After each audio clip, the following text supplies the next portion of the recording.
सस्ती क्या डरे हुई है और आज एक नंदुरबार की सभा में उन्हें शरद पवार को भी ऑफर कर दिया है कि हमारे साथ आइए। ये शाहू फुले अम्बेडकरों का महाराष्ट्र है और छत्रपति शिवाजी महाराज का महाराष्ट्र है।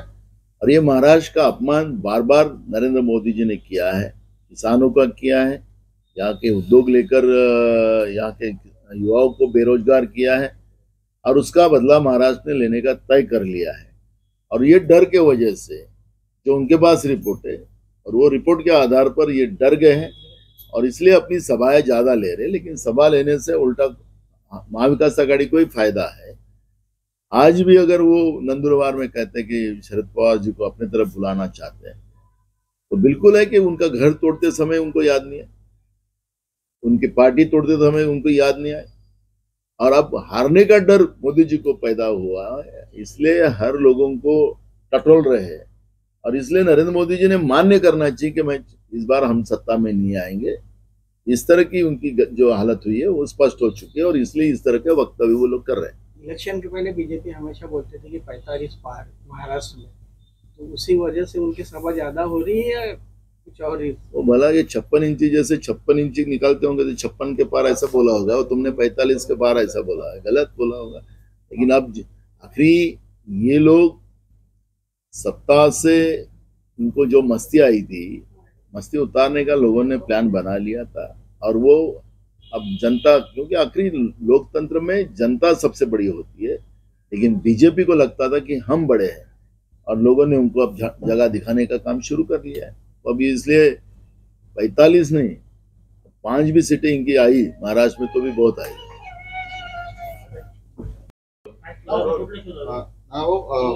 प्रधानमंत्र्यांनी काल भाषणादरम्यान उद्धव ठाकरेवर टीका करताना त्यांना नकलीच संतान आहेत असं म्हणाले। हास्यास्पद आहे। आता बाळासाहेबांना वरतून आणावं लागेल, उद्धव ठाकरे साहेबांचा डीएनए तपासावं लागेल, काय कुठला विषय प्रधानमंत्र्यांनी कसं बोलावं हे आता आम्ही सांगावं असं मला वाटत नाही। इतक्या खालच्या दर्जावर समजा नरेंद्र मोदी आपलं भाषण करत असेल ते देशाला काय संदेश देऊ शकतात? तुम्ही झोली लेके आए थे झोली लेके जाएंगे असं म्हणत नव्हतात, झोली लेके आए और झोली भर के लेके जाऊंगा अशी जी तुमची कहाणी होती ती आपण सांगावी।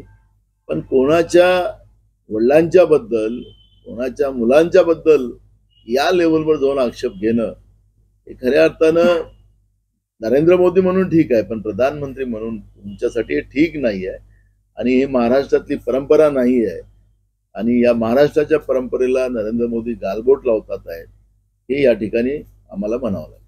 आसामचे मुख्यमंत्री हेमंत बिस्वा यांनी जोरदार काँग्रेसवर टीका केली आहे। त्यांनी म्हटलं काँग्रेस सत्तेत आली तर राम मंदिराच्या जागी पुन्हा बाबरी मस्जिद बांधते। हे भाजप मी नेहमी सांगतो की डिस्टर्ब झालेली आहे, सत्तेतून बाहेर जायची वेळ आलेली आहे आणि हिंदू मुसलमान वाद करण्यामध्ये हे एक्सपर्टी आहेत। ते हेमंत बिश्वास तर बोललेच, पण नगरमध्ये स्वतः नरेंद्र मोदी सुद्धा बोलले की राम मंदिर सुद्धा हे काढून टाकतील। आम्ही त्या दोघांनाही आमचं उत्तर असं आहे की आम्ही राम मंदिर त्याला अजून चांगलं आम्ही करू आणि त्या ठिकाणी भगवान श्रीरामाचा दरबार आम्ही लावू आणि जे आमचे 4 शंकराचार्य जी आहेत त्यांनी जे काही अयोध्येच्या प्राणप्रतिष्ठेच्या वेळेस जे काही भूमिका घेतली त्या भूमिकेबरोबर आम्ही आहोत काँग्रेस पक्ष म्हणून आणि त्यांच्या माध्यमातूनच मंदिराचं शुद्धीकरण केलं जाईल आणि त्या ठिकाणी रामलल्लाचं आणि भगवान श्रीरामाचा दरबार त्या ठिकाणी लावून एक मोठी पूजा त्या ठिकाणी केली जाईल अशा पद्धतीची आमची भूमिका आहे। पण यांना सातत्यानं बाबरी मस्जिद आणि पाकिस्तान का लक्षात येतं, निवडणूक हारण्याच्या भीतीने करतात का, या पद्धतीची परिस्थिती या भाजपवाल्यांची झालेली आहे, त्या नरेंद्र मोदींची झालेली आहे, कोण तुमचा आसामचा मुख्यमंत्री आहे त्याची झालेली आहे आणि त्याच्यामुळे या सगळ्या ह्याच्यामध्ये ते चिडलेले आहेत की आता सत्तेतून बाहेर जाणं ही आमची वेळ आलेली आहे आणि म्हणून मरता क्या नाही करता असं जे मन आहे तशी परिस्थिती या लोकांची झालेली आहे। प्रधानमंत्र्यांची आता नंदुरबारमध्ये सभा आहे आणि या सभेदरम्यान ते बोलले की शरद पवारांनी काँग्रेसमध्ये विलीन न करता आमच्या सोबत यावं। नानाभाऊ, पवारांना मोदींनी ऑफर दिलेली आहे की त्यांनी सोबत यावं, त्यांचे स्वप्न पूर्ण होतील. पहले घर तोड़ो, उनको ब्लॅकमेल करो, और जब आपण स्वतः हारायला लागलात तर पुन्हा त्यांना सत्तेत आमच्या बरोबर या असं म्हणण्याचं ऑफर देण्याचं काम जे मोदीजी करतात आहेत. म्हणजे मोदीजी, तुम्ही मान्य करा की देशात आता मी काही सत्तेत येत नाही, मी यांचा आधार घेऊनच येऊ शकतो. 400च्या पारने आता आमचा तडीपाराची वेळ आलेली आहे. आणि म्हणून आता शरद पवारजी असतील, उद्धव ठाकरेजी असतील, त्यांना त्या विनंती करतात आहेत की आमच्या बरोबर या. आणि आता ही परिस्थिती आलेली असेल तर याचा अर्थच आम्ही जो दावा करतोय की नरेंद्र मोदी आता सत्तेत येणार नाही, तो दावा खरा ठरतोय. महाराष्ट्र में सबसे ज्यादा नाही एक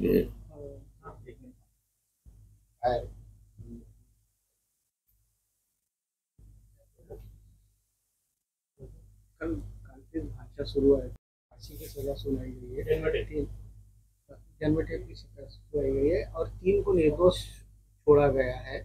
उनके घर वाले खुश नहीं है. मेन जो आरोपी है किसने सुपारी दी है अभी तक सामने नहीं आया है. देखो, महाराष्ट्र में लगी हुई इस तरह की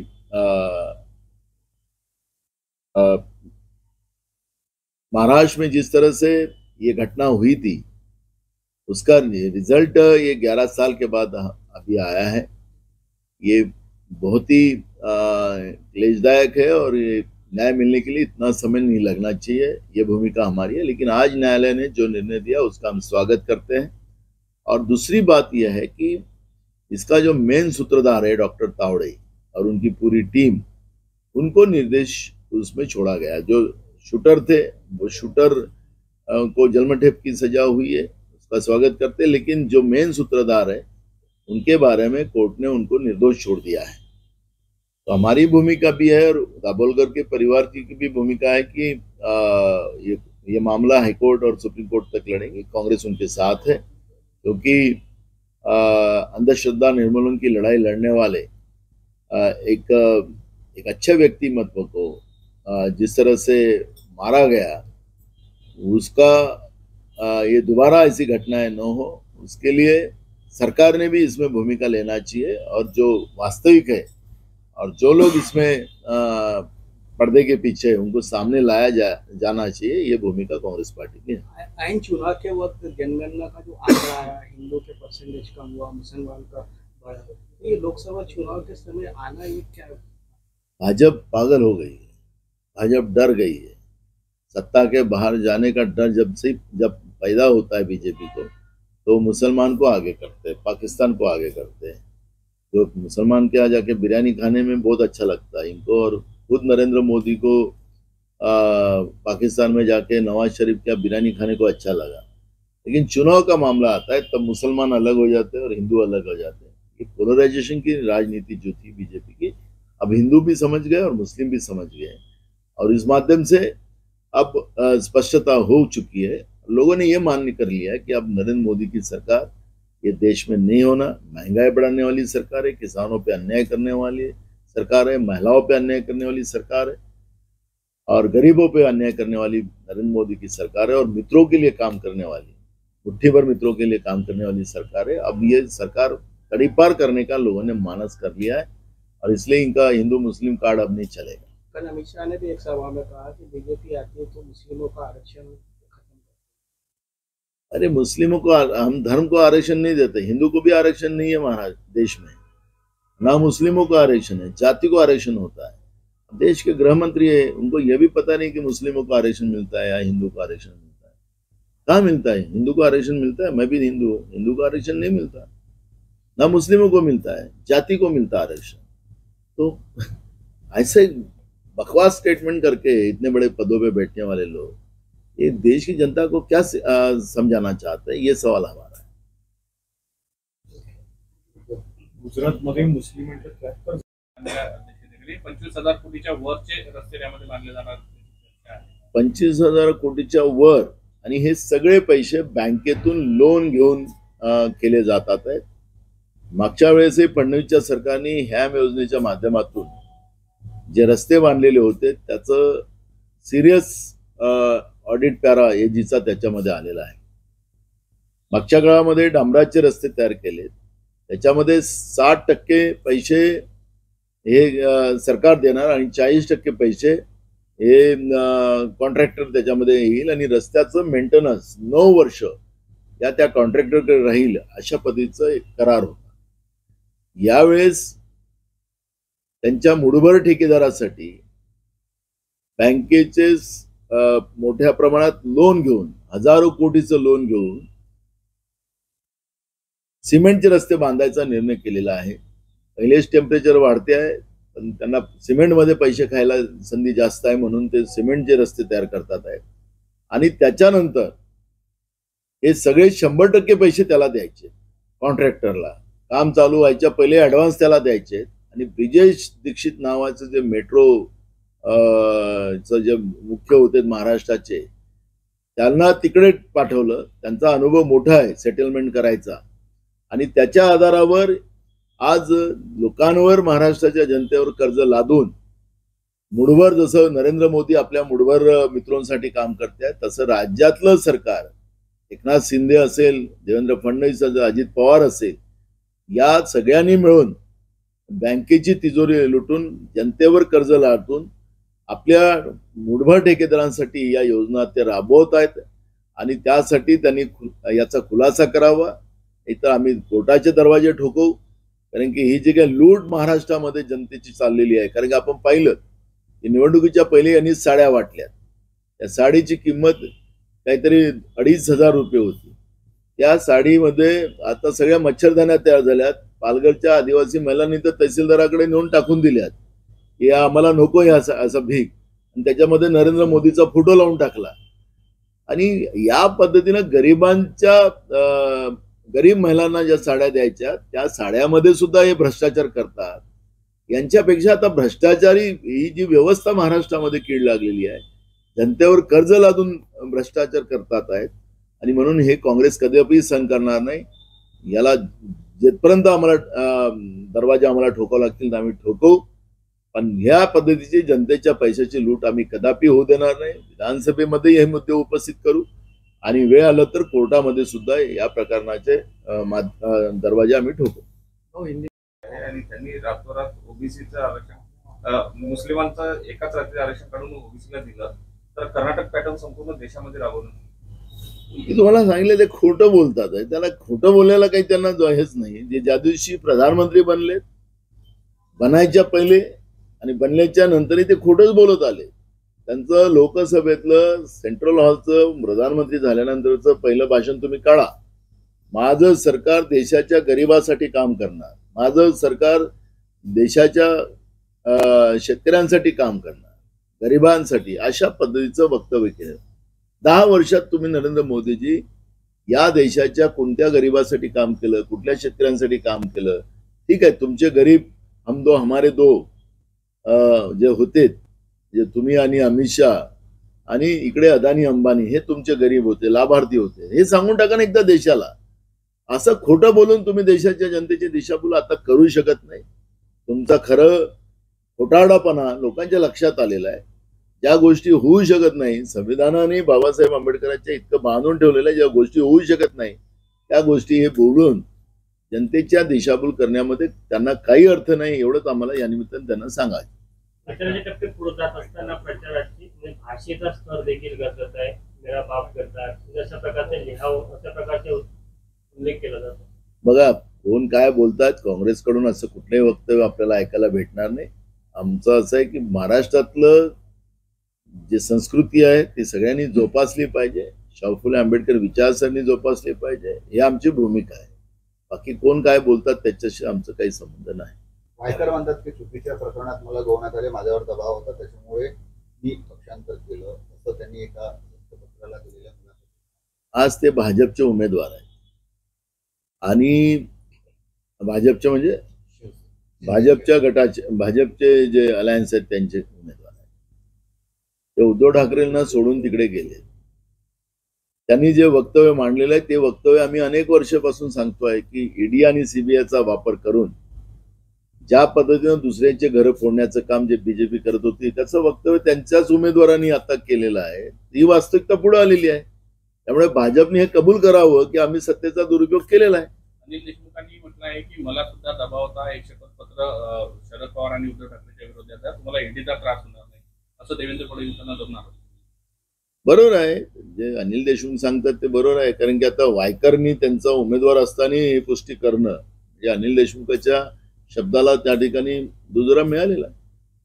इंडी आघाडीचे आज जे घटक पक्ष आहेत आणि नेते आहेत ते वाढलेला जो अचानक मतदानाचा टक्का होता 11 दिवसानंतर जे निवडणूक आयोगाने जारी केलेलं त्याच्याविषयी भेटणार आहेत या एकूणच वाढलेल्या टक्क्याविषयी काय वाटतं आणि जे भेट घेणार आहेत. बघा की निवडणूक आयोगाला जे काही पारदर्शकतेने काम करावं लागतं. ज्या दिवशी मतदान होतं त्याच्या काही रिमोट एरियामधून जिथपर्यंत आकडेवारी येत नाही तिथपर्यंत ते जाहीर करत नाही. पण जे एकदा आकडेवारी जाहीर केल्यानंतर ती आकडेवारी 11% नंतर 4 दिवसानंतर वाढावी, हे या पद्धतीचं चित्र होऊ शकत नाही. त्यामुळे 11 दिवसानंतर आकडेवारी कशी पुढे जास्त येऊ शकतं आणि त्यामुळे संशय या निमित्तानं निर्माण होतं. पारदर्शकता त्याच्यामध्ये असली पाहिजे, ही भूमिका आमची आहे. त्याच्या आचारसंहिता आहे, एकदम क्लिअर आचारसंहिता त्या ठिकाणी स्पष्ट निवडणूक आयोगाच्या पण आहे.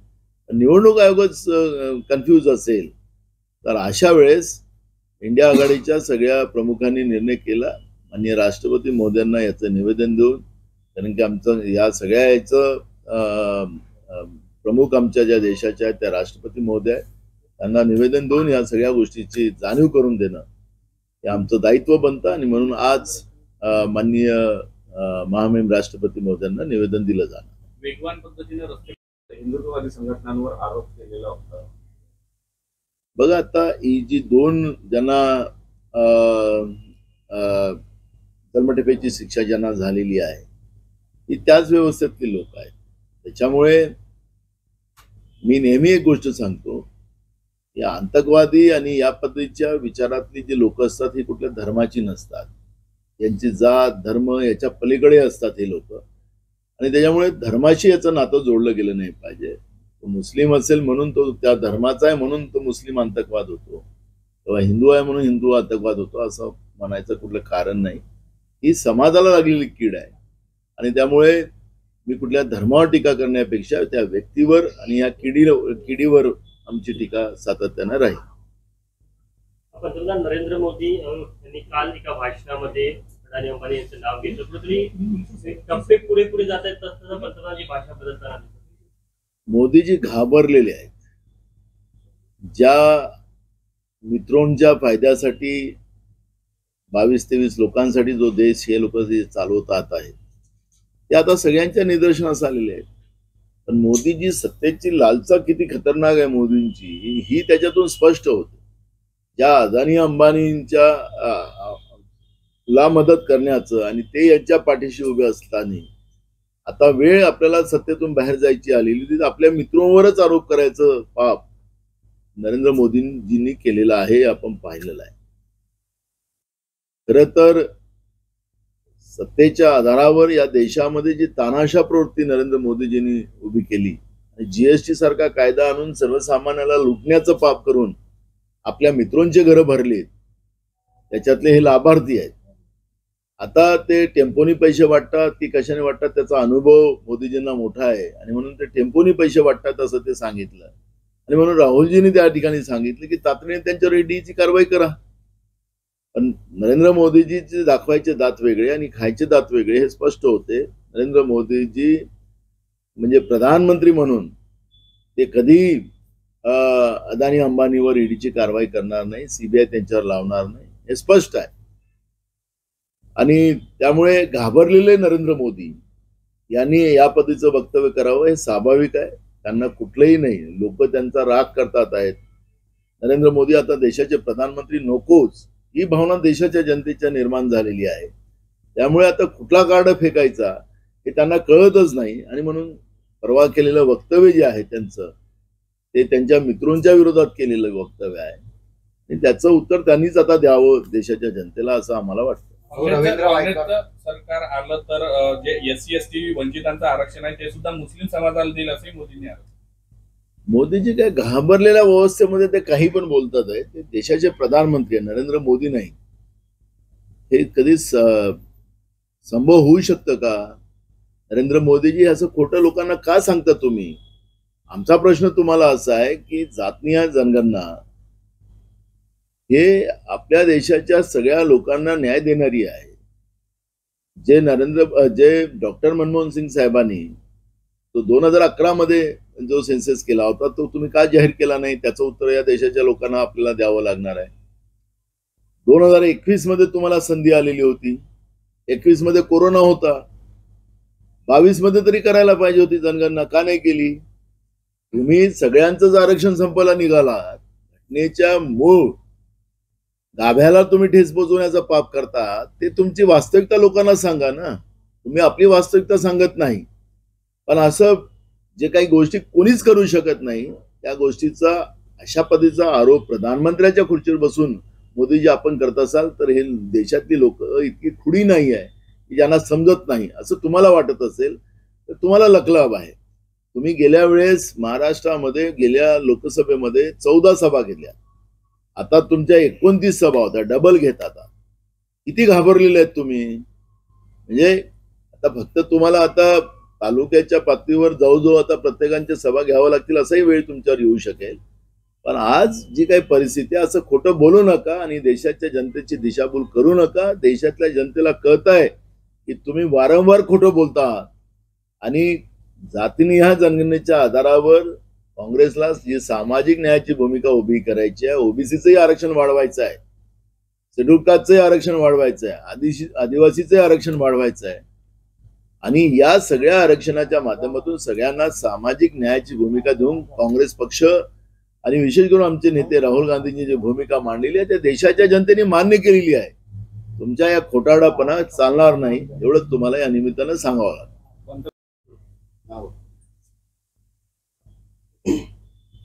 पण तुम्ही बोलता स्टार्टला काही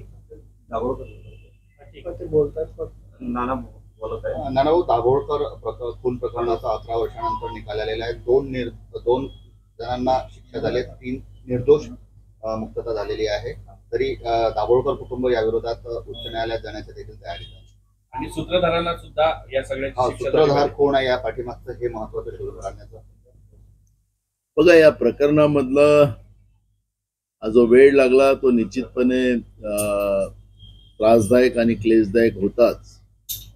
पण आज न्यायदेवतेने जो निकाल दिला त्याच्यामध्ये जे 2 शूटर होते त्यांना लोकांनी पाहिलेलं होतं. त्या दोघांवरच आज त्यांना जन्मठेपेची शिक्षा त्या ठिकाणी झालेली आहे असा निकाल आलेला आहे. या निकालाचं आम्ही स्वागतच करतो. पण याच्या मागचे जे सूत्रधार आहेत डॉक्टर तावडे आणि त्यांची पूर्ण टीम ते याच्यातून त्यांना निर्दोष मुक्तता दिलेली आहे.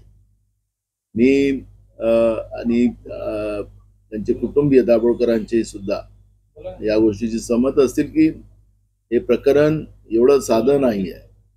याच्या मागचा जो सूत्रधार आहे, कारण की ही जी कीड आहे जी समाजाला लागलेली आहे, ही चांगल्या व्यक्तिमत्वाला ज्यांनी अंधश्रद्धा निर्मूलनाचं काम हाती घेतलेलं होतं अशा व्यक्तीला जीवे मारून शाहू फुले आंबेडकर विचाराचा खून करण्याचा पाप ज्या लोकांनी केला त्यांना सजा मिळालीच पाहिजे. आणि म्हणून कुटुंबाचे लोक हायकोर्ट आणि सुप्रीम कोर्टाचे दरवाजे त्या माध्यमातून ठोकवणार आहेत. आम्ही त्यांच्या पाठीशी आहोत आणि निश्चितपणे आजचा निर्णय त्याची सुरुवात जी झालेली आहे त्याचं स्वागतच आम्ही करतो.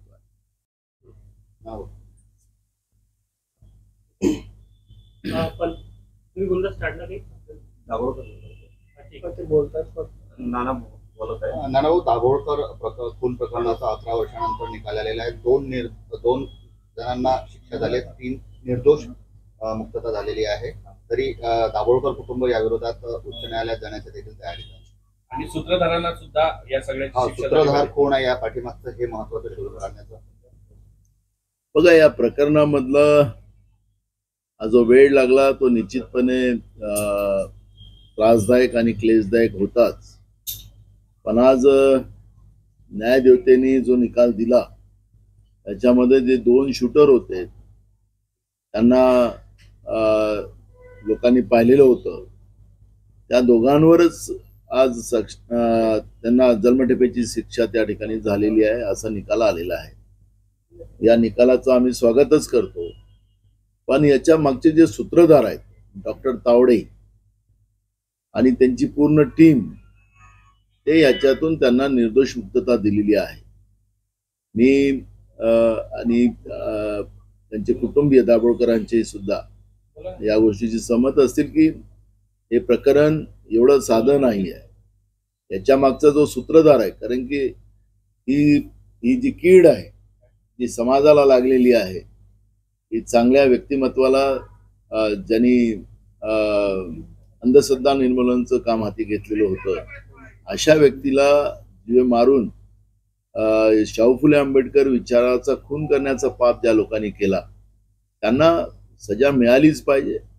आणि म्हणून कुटुंबाचे लोक हायकोर्ट आणि सुप्रीम कोर्टाचे दरवाजे त्या माध्यमातून ठोकवणार आहेत। आम्ही त्यांच्या पाठीशी आहोत आणि निश्चितपणे आजचा निर्णय, त्याची सुरुवात जी झालेली आहे त्याचं स्वागतच आम्ही करतो।